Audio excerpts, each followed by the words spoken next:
Joining me live now, Senator Ben Cardin of Maryland, one of the Democratic senators who will be meeting with the president in a few hours. He's a member of several key Senate committees, including the Finance, Small Business, and Foreign Relations Committee. Sir, thank you so much for your time. Cameron, my pleasure to be on. Let me first talk to you. I know you express your words outraged that you say the Senate missed yet another opportunity to bring economic stability to millions of Americans when Republicans blocked two Democratic proposals to extend long-term unemployment benefits. This is hard to understand. The extension of unemployment benefits should be a no-brainer, should be automatically done. It's been done under Democratic and Republican administrations without much fanfare. And here we have the Republicans holding off an opportunity to extend those benefits. It's not only hurting the families that are going to lose benefits, who've lost benefits, but it's also hurting our economy. And it's just wrong, and we're going to continue to try to bring this up and get it done, but it should have been done. What does this say? Here we are, the first few days, first weeks of this new year.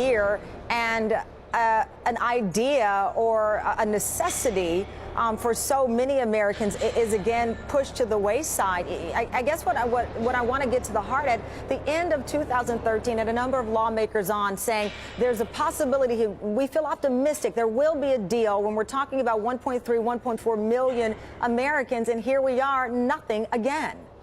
Well, I think it's the Republican Party is paralyzed. They keep fighting among themselves.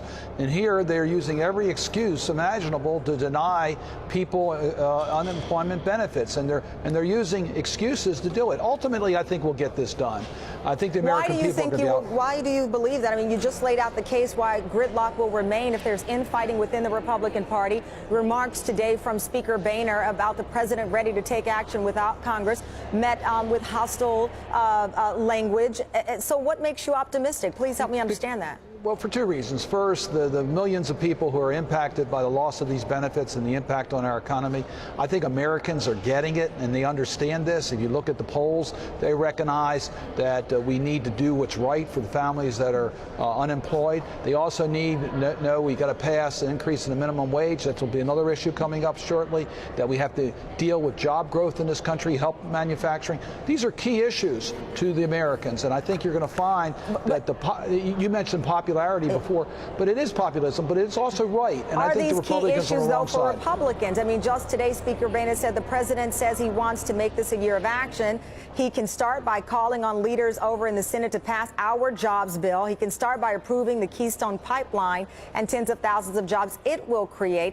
Again, back to the question, if Democrats are on board and they are pushing, an increase in the minimum wage, trying to help these people who are still in need of their benefits here, what makes you believe that Republicans will get on board? Well, Speaker Boehner's talking about a very special interest issue. But the reason is this. First of all, we're going to fight to get things done in 2014. The American people expect us to do that. We're going to try to get as much done as we possibly can. Right now, the Republicans are on the wrong side of history. They're on the wrong side of on the economic issues. And we're going to do everything we can to get matters done in 2014. And just quickly, I know, again, you're part of the meeting with the president, this strategy meeting and the battle to hold on to the Senate. What would you like to hear from him today? I think the president's going to be talking about our economy. He's going to be talking about jobs. He's going to be talking about manufacturing. He's going to be talking about education, investing in America's job growth. And quite frankly, you're going to see a lot of unity between President Obama and the Democrats in the Senate. All right. Thank you, Senator Cardin, for your time. We greatly appreciate it. And